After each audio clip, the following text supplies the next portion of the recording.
Richtopia. No, thanks, and it's a pleasure to be here. So you started as an entrepreneur at such a young age.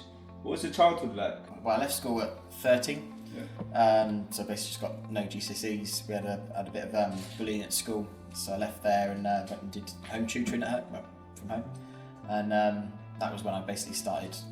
Well, I started the first business when I was playing RuneScape, the online I remember that. I used to play that as well. And I used to spend all my pocket money on the gold that you could buy on there, and I thought I've had enough of this, so I spoke to the company that I was buying it from, and I basically did a deal with them so that I could buy it in bulk, sell it on. Cool. So that was the first business I set up just for my 30th birthday, and I sold that, and then when I was home tutoring, I set up a company called Tutor Magnet, which basically is a tutoring agency, and I found it difficult to find my own tutors.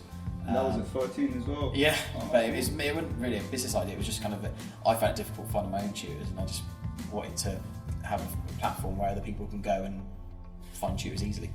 And it just sort of went on from there. And then I sort of left school, full education, even from home tutoring about halfway through, sort of when I was 13. So.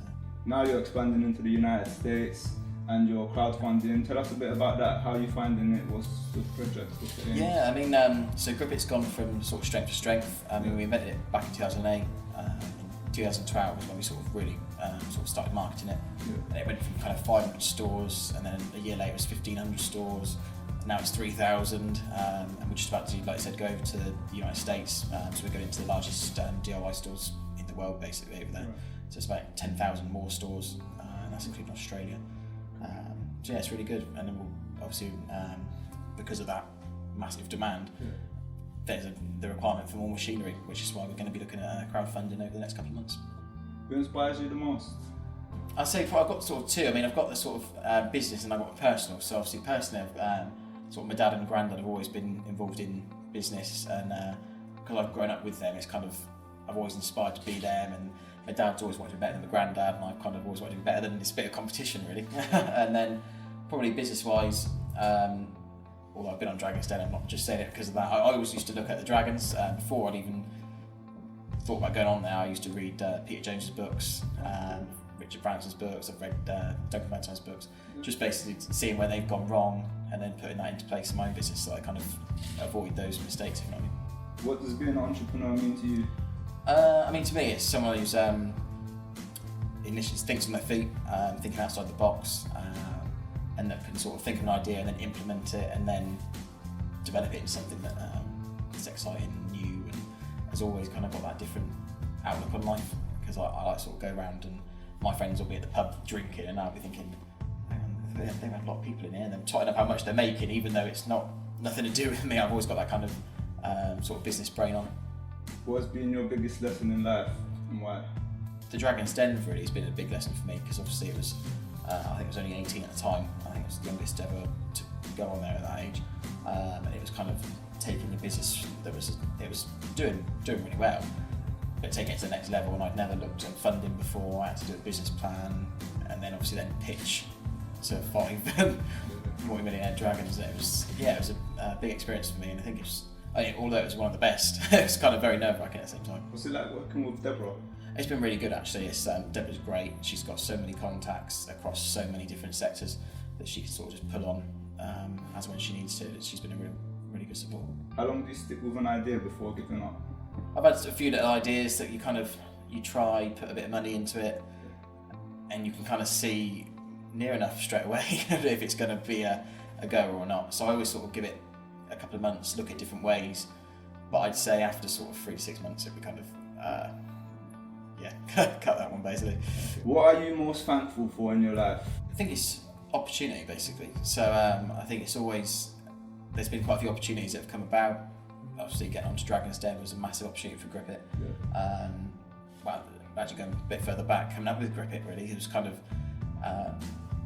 being in the sort of bedroom of my granddad trying to fix his curtain rail, and you always think of problems that then come into solutions, and then all of a sudden you've got a business. What advice would you give to new entrepreneurs? Read books, find out about other entrepreneurs, see where they've gone wrong, and then also just to sort of start small, keep your feet on the ground and sort of plan ahead. But my biggest thing was to sort of, because everyone always asks me what's my kind of what's the thing that makes you different from everybody? And I don't think there's anything that's made me different. I think it's just that I knew that nothing's going to get handed to you on a plate. You've got to go up and go and get it. And regarding your company, what sort of culture have you established? So we were quite a young team actually. From the beginning, there's probably three people, same age as me really, that at the time, in fact some was 19, and they used to help me make the grippets around the dining table at home, and I always said to them, if you stick with me now, there's potential for jobs, and they still work for Grippet. So we've kind of got a young team. Now we're bringing on some more experienced people to kind of get that balance, but we're a real friendly team. We do a lot of team building exercises, because I've kind of taken the same sort of attitudes like Virgin and Google do, and sort of get a good sort of team culture together. Because like I said, everybody's job is important. So what's your office space like, the environment? Yeah, it's pretty friendly with real sort of vibrant colours. We've got loads of lime green, and yeah, it's friendly. Anybody can sort of ask any questions. We're all sort of an honest, open team. What are some of your future goals? I've got 2 goals as well. So obviously, business goal is to sort of develop a global brand and take Grippet sort of worldwide, which we're kind of on track to do now, and then just to expand the range, that kind of thing.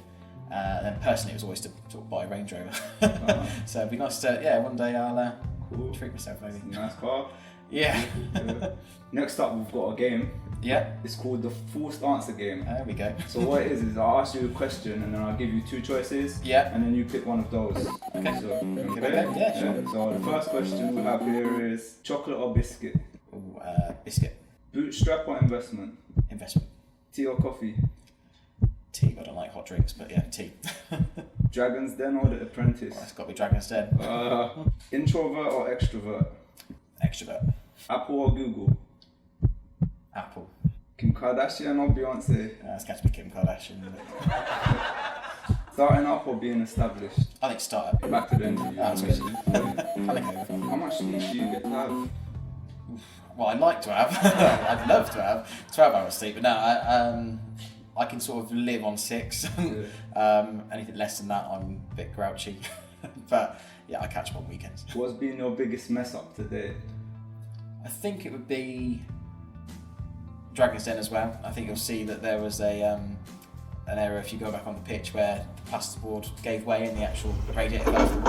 Oh, so that was quite, yeah, everyone remembers that. But you still got funding at that. Oh yeah, definitely. I mean, it wasn't the product's fault. It was the board's fault. Yeah, so it's just it was kind of like you should have pre-thought that, but no, one of those things. But yeah, I'd say that's probably the biggest mess up. Which company, apart from your own one, do you admire for what they're doing? I mean, like I said earlier, I mean Virgin and Google, because of the way that their sort of staff and team building is, and then how they do it. Because I think having the right team around you is the most important thing. I mean, you can have the best business in the world, but it's not going to run without the right team, and that's been really important to me. And obviously, the way that Virgin and Google do their team building exercises and just things that are completely crazy, but they work. If an interviewer could ask you one question, what would you want that question to be? I'd say, what's the biggest piece of advice that I can give to somebody? Yeah. So, what is the biggest piece of advice? I knew that was coming. I'd say, basically, my little phrase I said earlier really is, don't think anything's going to get handed to you on a plate. Yeah. Go out and get it. And obviously, I never got any GCSEs, but just because you don't always succeed at things in life, you never give up. Just always keep trying, because eventually you'll get it. So nice to meet you, Jordan. Thank you for coming. Thanks for having me.